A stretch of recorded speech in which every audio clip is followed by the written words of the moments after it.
I think that Gaza maybe is a demolition site right now. If you look at Gaza, it's all, I mean, there's hardly a building standing, and the ones that are going to collapse.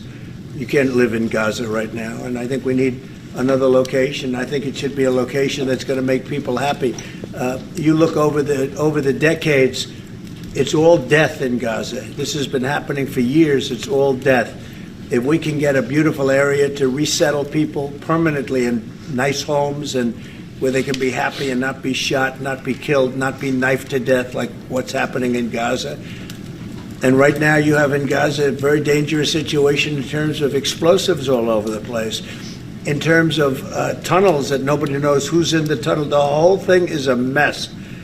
And I think that if we can resettle, and I believe we can do it in areas where the leaders currently say no. I mean, I've been saying that with Mexico, having to do with the border and all of the things, and you saw what happened, 10,000 soldiers, and they're going to do a good job. I really believe that, and I believe Canada is going to do a good job also. They said the same thing, and then they did something much different than what you were hearing. This is a very, very difficult situation, but we're going to get it solved. I don't think people should be going back to Gaza. I think that Gaza has been very unlucky for them. They've lived like hell. They lived like you're living in hell. Gaza is not a place for people to be living. And the only reason they want to go back, and I believe this strongly, is because they have no alternative. What's the alternative? Go where? There's no other alternative. If they had an alternative, they'd much rather not go back to Gaza and live in a beautiful alternative that's safe. The only reason the Palestinians want to go back to Gaza is they have no alternative. It's right now a demolition site. This is just a demolition site. Virtually every building is down. They're living under fallen concrete that's very dangerous and very precarious. They instead can occupy all of a beautiful area with homes and safety, and they can live out their lives in peace and harmony instead of having to go back and do it again. The U.S. will take over the Gaza Strip, and we will do a job with it, too. We'll own it and be responsible for dismantling all of the dangerous unexploded bombs and other weapons on the site, level the site and get rid of the destroyed buildings, level it out, create an economic development that will supply unlimited numbers of jobs and housing for the people of the area. Do a real job, do something different, just can't. I'm honored that you invited me to be the first foreign leader to visit the White House in your second term. This is a testament to your friendship and support for the Jewish state and the Jewish people. I've said this before, I'll say it again. You are the greatest friend Israel has ever had in the White House.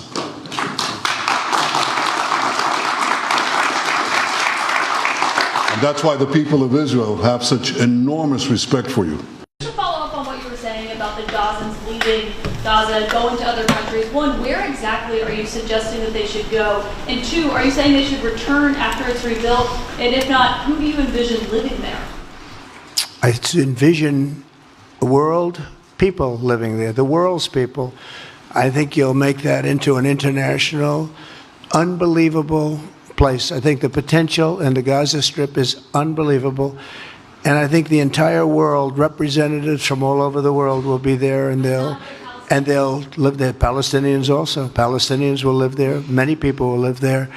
But they've tried the other, and they've tried it for decades and decades and decades. It's not going to work. It didn't work. It will never work. And you have to learn from history. History has, you just can't let it keep repeating itself. We have an opportunity to do something that could be phenomenal.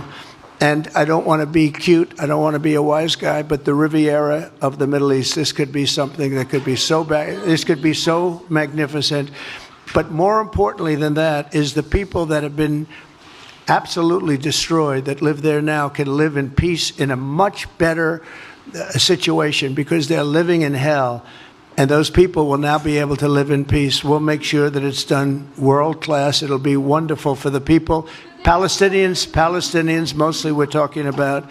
And I have a feeling that despite them saying no, I have a feeling that the king in Jordan and that the general president but that the general in Egypt will open their hearts and will give us the kind of land that we need to get this done, and people can live in harmony and in peace. Thank you all very much. Shalom, Yasharala Shalom. This Sha'ak Kadash Alahayim coming at you with another quick lesson. First and foremost, I like to say, Call Allah, Abanawa, Yahweh, Bahasham, Yahweh Shai, Hamashiach, Amanawal, Barakatah. Yahweh being the name of our Heavenly Father, the Ancient of Days, the Lord of Hosts, the Almighty, and Yahweh Shai being the name of His only begotten Son, our Lord and Savior, whom the world ignorantly calls Jesus Christ. And as you can see in the opening clip, a strong relationship between the state of Israel and the United States of America. All right? There's a strong relationship. And it's spiritual, because the reason the relationship is so strong is because Esau Edom, who is Donald Trump, is the grandfather of Benjamin Netanyahu. Right? That's grandfather and grandson up there. When you read the scriptures, it all makes sense, man. Esau Edom gave birth to children, and his children gave birth to children. Right? And Benjamin Netanyahu is Esau's grandson. That's Amalek, according to the Bible. All right? That's why people got to come back to the law, statutes, and commandments so you can get the understanding of who these nations are according to the text. Right? So just yesterday, President Trump floated 2 bombshell ideas about Gaza that has Palestinians, Israelis, and the wider Middle East scrambling. And this is an article, right, titled, Trump says that the U.S. will take over Gaza and relocate its people. What does it mean?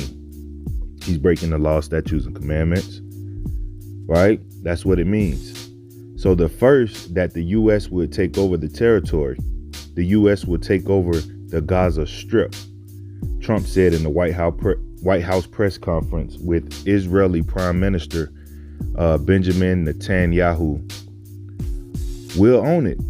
We'll have an opportunity to do something that could be phenomenal. The Riviera of the Middle East, right? The second, that Gaza's entire population would relocate to other countries. We should go to other countries of interest with the humanitarian hearts. And there are many of them that want to do this and build various domains that will ultimately be occupied by the 1.8 million Palestinians living in Gaza, ending the death and destruction and, frankly, bad luck, he said. Right? So Trump has a plan to colonize the Gaza Strip, right? And all that territory is our homeland, the children of Israel, the true children of Israel, right? But Amalek and Esau have a relationship that go back to the book of Genesis, man. This U.S. and Israeli relationship that we see, it goes back to the book of Genesis, right? So the U.S. and Israel relationship is deeply rooted in political, military, economic, and religious connections. While the U.S. provides massive financial and diplomatic support to Israel, the alliance is controversial, especially due to the Israeli-Palestinian conflict. So we're going to go into a biblical perspective on the U.S. and Israel, right? The state of Israel. So some believe the modern state of Israel is connected to biblical prophecy, while others, like us, argue that the current Israeli government is not the true biblical Israelites. The Israel in the Bible is not the same Israel as today. And I know what you're thinking, and you're already jumping into conclusions, but hear me out. People are over here fighting and debating over a misunderstanding of what Israel actually means. They think that the modern Israel is the same as the Israel God promised in the Bible. It's not. In the Bible, Israel means two things. First, Israel was a person. In Genesis 32, Jacob wrestled with God, literally fought him all night long. And after that, God changed his name to Israel, which means he struggles with God. Second, Israel became a nation. Jacob's 12 sons became the 12 tribes of Israel, God's chosen people. But hear this out, they were not chosen because of their land. They were chosen because of God's promise. The nation of Israel existed under kings like David and Solomon. But guess what? They lost their land. They were exiled because they turned away from God. Fast forward today, Israel was founded in 1948 as a political state. But that's not the same as biblical Israel. It's not ruled by biblical law, not everyone there is a descendant of the 12 tribes, and the land does not define God's people. Faith does. So when people think that defending modern day Israel is the same as defending God's chosen people, no, you're missing the whole point of scripture. God's Israel was never about land, but about a relationship with him. Let's go to the book of Joel, the 3rd chapter, and let's go to the 2nd verse. Because there's judgment coming to Babylon for dividing the nation of Israel. The true children of Israel, you so-called blacks, Latinos, Native and Seminole Indians, is judgment on Esau and the rest of these nations. Joel chapter 3 and verse 2, and it reads, I will also gather all nations and will bring them into the valley of Jehoshaphat and will plead with them there for my people and my heritage Israel, whom they have scattered among the nations and parted my land. Right? So that's what Trump doing right now. That's what him and the rest of them Jewish imposters doing right now. Right? They part in the Most High's land for themselves. The Most High gave us that land. Right? That was our promised land, and it was divided amongst the tribes. But as you can see right now, we got heathens. The Gentiles are trotting down our land. Right? And it's going to be that way until the times of the Gentiles are fulfilled. Right? So this is a warning against the USA and the other nations that's interfering with the Most High's heritage. Right? He said, I will plead with them there for my people and for my heritage, Israel, whom they have scattered among the nations and parted my land. Right? Because them not the Israeli. An Israeli is not a Hebrew Israelite. That's not Israel. Those are imposters, man. Right? When you read Revelation 2 and 9, when you read Revelation 3 and 9, you know, it says, I know those who say they are Jews but are not, but do lie. They are the synagogues of Satan. Right? They're not the real children of Israel. They're not the real Israelites. They are imposters, identity thieves. Right? They're not the biblical Israelites. Let's get that established. They are not the biblical Israelites, right? Let's go to the book of Genesis. Let's go back to the beginning. Let's go back to the beginning, how Esau came about. Let's go to the book of Genesis, chapter 25 and 23. And it reads, And the Lord Yahweh said unto her, 2 nations are in thy womb. He said unto Rebekah, 2 nations are in thy womb, and 2 manner of people shall be separated from thy bowels. So 2 different nations are finna come out of Rebekah's womb. Right? 2 manners of people. We have 2 different mannerisms. Right? Esau them don't like to take baths. Esau them are cunning hunters. They are beasts. Right? Why Jacob is a plain man dwelling in tents. And the one people shall be stronger than the other people, and we are physically, mentally, emotionally stronger than the so-called white man, Esau, Edom. And the one people shall be stronger than the other, and the elder shall serve the younger. So Esau, Edom came out first. He's ordained to serve us, Jacob. the children of Israel. Right now it's out of whack because we in a servitude position because we broke the law, statutes, and commandments. But nevertheless, we coming back into rulership. The saints shall take the kingdom.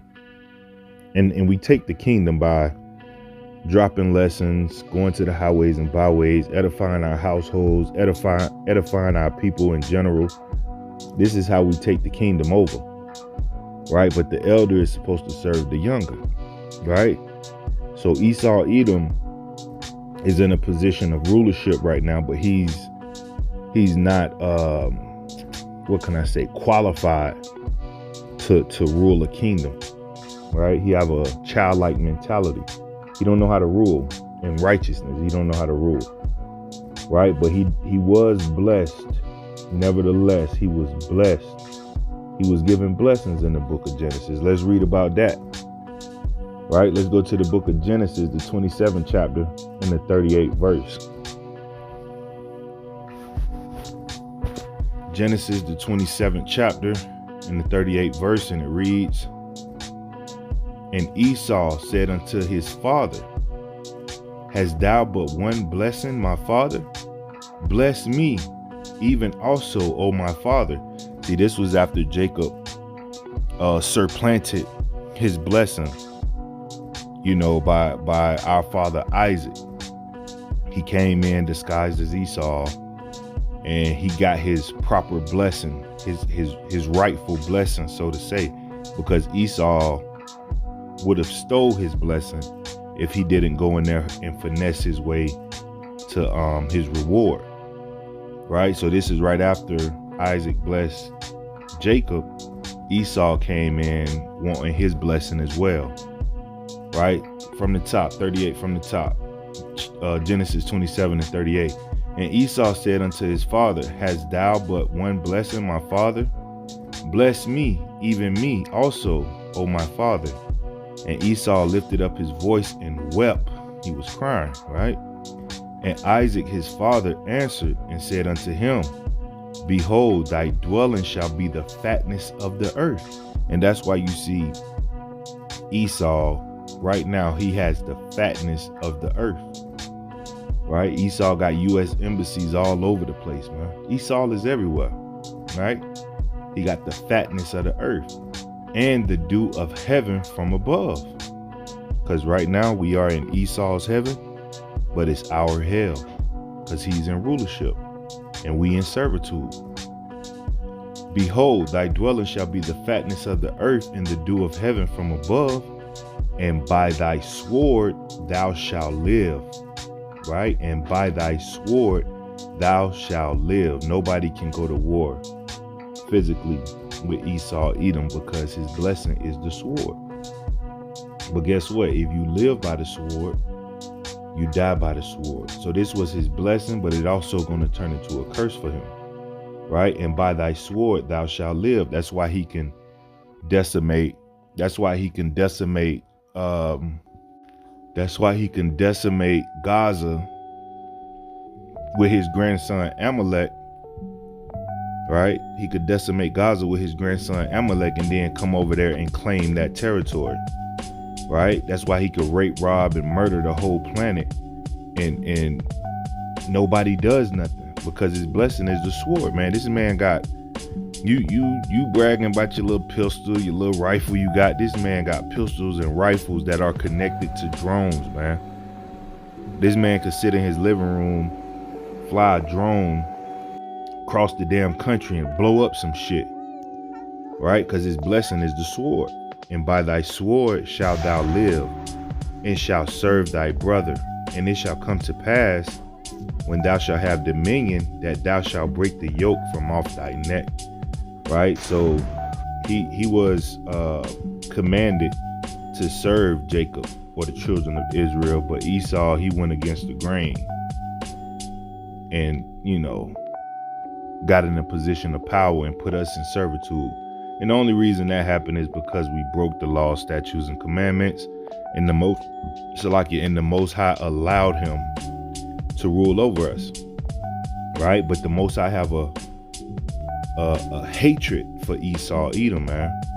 Out of all the nations on the planet, the Most High have a hatred, a real hatred for this nation of people. For you Edomites, man, you so-called white folks, man.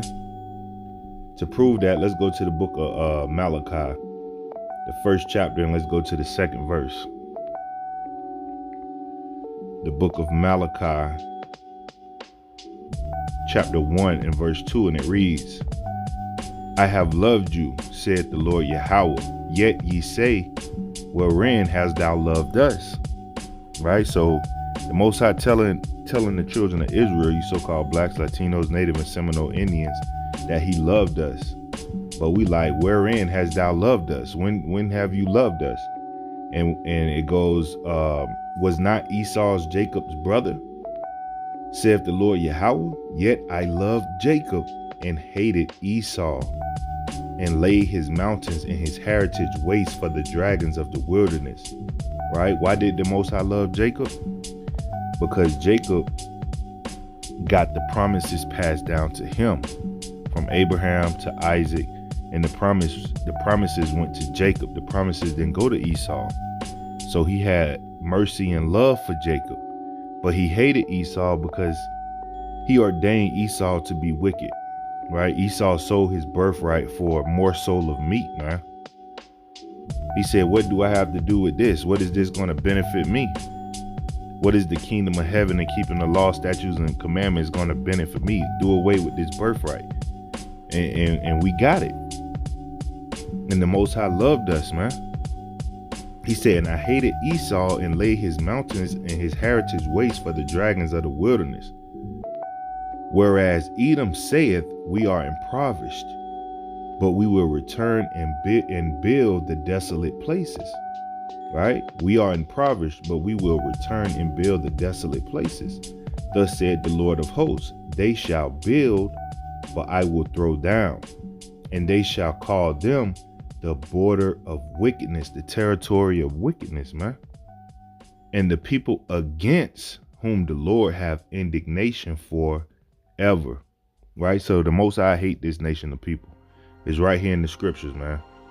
It's right here in the scriptures. And when you go to the book of Romans, the 9th chapter and the 13th verse, Paul quoted this same precept, man. He quoted this same passage in the New Testament. So ain't no changing with the Most High, man. The Most High don't change. Right? It's the same power from the Old Testament to the New Testament. Nothing has changed, man. Right?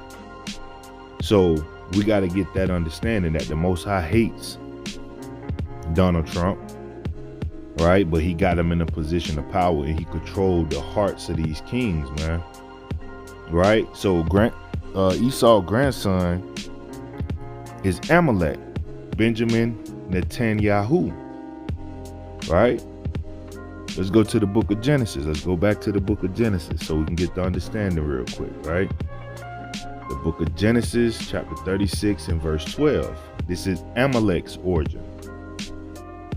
And Timnah was concubine to Eliphaz, Esau's son. Right? So Esau had a son named Eliphaz, and Timnah was his concubine, and she bare to Eliphaz Amalek. These were the sons of Adah, Esau's wife. Right? So Esau had sons. One of his sons named Eliphaz had a child with a concubine named Timnah, and she gave birth to Amalek. That's the false Jew-ish people that's claiming to be the true people of the Bible, but they not. Right? And there's always been war between the true children of Israel and against Amalek, which are the so-called Israelis today. Right? Let's go to the book of Exodus 17, and let's go to the 8th verse. Right? Exodus, the 17th chapter, and go down to the 8th verse, and it reads, Then came Amalek and fought with Israel. Right? Amalek is the Jewish people, and fought with Israel, you so-called blacks, Latinos, Native, and Seminole Indians, and Rephidim. Right? Verse 9, and Moses said unto Joshua, choose us out of men and go out, fight with Amalek. Tomorrow I will stand on the top of the hill with the rod of the Most High in my hand. So Joshua did as Moses had said to him, and fought with Amalek. And Moses, Aaron, and Hur went up to the top of the hill. And it came to pass when Moses held up his hand that Israel prevailed. And when he let down his hand, Amalek prevailed. Right? Israel, you so-called blacks, Latinos, Native, and Seminole Indians, when we went to war, Moses held up his hand and we prevailed, we prospered. And when he let down his hand, the fake Jewish imposters, they prevailed, they prospered. Verse 12, but Moses' hands were heavy, and they took a stone and put it under him, and he sat thereon. And Aaron and Hur stayed up his hands, the one on the one side, and the other on the other side, and his hands were steady until the going down of the sun. And Joshua discomfited Amalek, the fake Jewish bastards, and his people with the edge of the sword. So we put them to flight, man. We put Amalek to death, man. All right, we put him to flight. We cut him down. Right? Verse 14, and the Lord Yahweh said unto Moses, write this for a memorial in a book, and rehearse it in the ears of Joshua, for I will utterly put it on the remembrance. For I will utterly put out the remembrance of Amalek from under heaven. And Moses built an altar and called the name of it Jehovah Nissi. For he said, because the Lord hath sworn that the Lord Yahweh will have war with Amalek from generation to generation. Right? So the Most High, he have a hatred for Esau, Edom, and the nation of Edom. Right? And that includes Amalek, his grandson. Right? That's why that relationship that the state of Israel and America have is rooted back to the book of Genesis, to Torah. Right? So Amalek is a descendant of Esau and was Israel's most persistent enemy. The Most High commanded their complete destruction and declared perpetual war against them. So Edom and Amalek represents the opposition to the true Israel and righteousness, leading to their ultimate judgment and destruction according to prophecy. And that's what's coming, man. The Most High setting the stage for the end game. Right? We at the end. We in the final hour, man. Right? Because these people, they covet fields and they take them by violence, man. Let's get that in the book of Micah, the 2nd chapter, in the 2nd verse.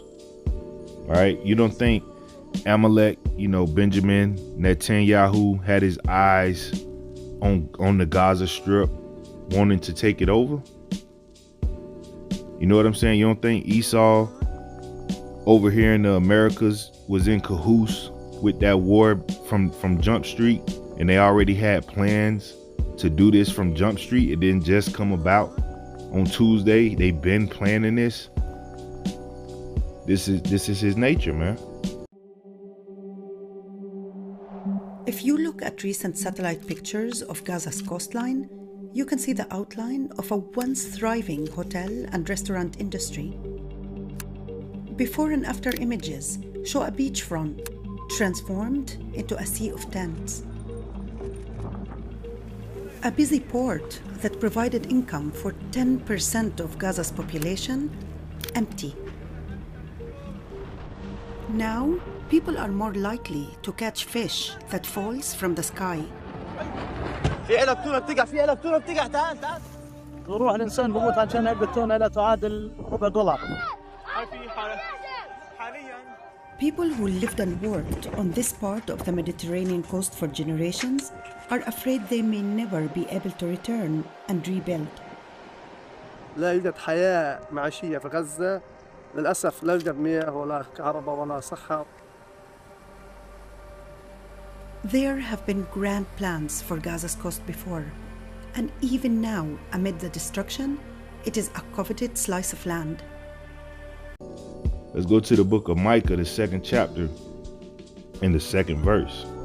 And it reads, and they covet fields and take them by violence, and houses and take them away. That's what they did to the Palestinians, man.